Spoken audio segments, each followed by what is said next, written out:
हरे कृष्णा। आप सभी भक्तों को पापानकुंचा एकादशी की हार्दिक शुभकामनाएं। आज की वीडियो में हम सुनेंगे पापानकुंचा एकादशी की पौराणिक कथा, जिसके सुनने मात्र से जीवन के सभी पापों का नाश हो जाता है। तो प्रसन्न चित्त और भक्ति भाव से एक बार कहिए श्री हरि विष्णु की जय। अर्जुन कहने लगे, हे जगदीश्वर, मैंने अश्विन कृष्ण एकादशी अर्थात इंद्रा एकादशी का सविस्तार वर्णन सुना। अब आप कृपा करके मुझे आश्विन माह के शुक्ल पक्ष की एकादशी के विषय में बतलाइए। इस एकादशी का क्या नाम है तथा इसके व्रत का क्या विधान है? इसका व्रत करने से किस फल की प्राप्ति होती है? कृपया यह सब विधान पूर्वक कहिए। भगवान श्री कृष्ण ने कहा, हे कुंती नंदन, आश्विन माह के शुक्ल पक्ष की एकादशी का नाम पापानकुंचा एकादशी है। इसका व्रत करने से सभी पाप नष्ट हो जाते हैं तथा व्रत करने वाला अक्षय पुण्य का भागी होता है। अश्विनी शुक्ल एकादशी के दिन इच्छित फल की प्राप्ति के लिए भगवान विष्णु का पूजन करना चाहिए। इस पूजन के द्वारा मनुष्य को स्वर्ग लोक की प्राप्ति होती है। हे अर्जुन, जो मनुष्य कठिन तपस्याओं के द्वारा फल की प्राप्ति करते हैं, वह फल इस एकादशी के दिन क्षीर सागर में शेषनाग पर शयन करने वाले भगवान विष्णु को नमस्कार कर देने से ही मिल जाता है और मनुष्य को यम के दुख नहीं भोगने पड़ते। मनुष्य को पापों से बचने का दृढ़ संकल्प करना चाहिए। भगवान विष्णु का ध्यान स्मरण किसी भी रूप में सुखदायक और पापनाशक है, परंतु पापानकुंचा एकादशी के दिन प्रभु का स्मरण कीर्तन सभी कलेशों व पापों का शमन कर देता है। अब तुम इसकी कथा सुनो।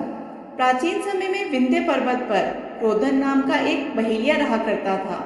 वह बड़ा क्रूर था। उसका सारा जीवन हिंसा, लूटपाट, मदपान और गलत संगति पाप कर्मों में बीता। जब उसका अंतिम समय आया, तब यमराज के दूत बहेलियों को लेने आए और यमदूत ने बहेलिये से कहा कि कल तुम्हारे जीवन का अंतिम दिन है, हम तुम्हें कल लेने आएंगे।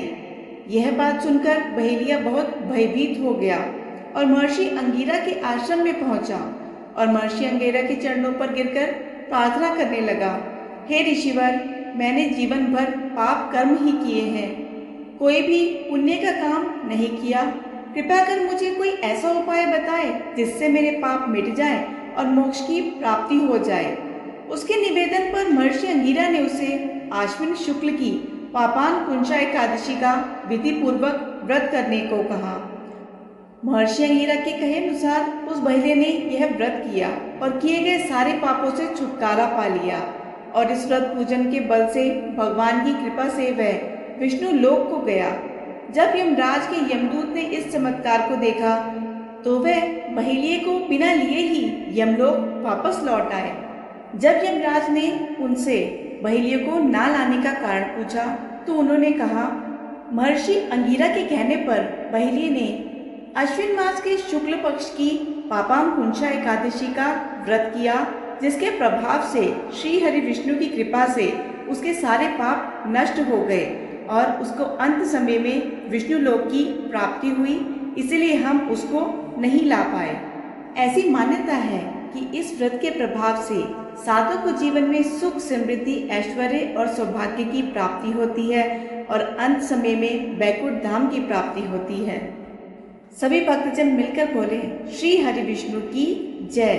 हे प्रभु, जैसे उस बहेलिये के सब पापों का नाश किया, इस व्रत को करने वाले, इस व्रत की कथा सुनने वाले, कहने वाले और हुंकारा भरने वाले सभी भक्तों के पापों का नाश करना, उनके जीवन के हर मनोरथ को पूर्ण करना। यदि आज की वीडियो, आशा है आपको ये वीडियो पसंद आई होगी। वीडियो पसंद आई हो तो वीडियो को लाइक करके कमेंट बॉक्स में जय श्री हरि जरूर लिखिएगा। आपका एक एक लाइक, एक एक कमेंट मेरे लिए बहुत ही महत्वपूर्ण होता है। ऐसी और कथाओं के लिए चैनल को जरूर सब्सक्राइब कीजिएगा। धन्यवाद।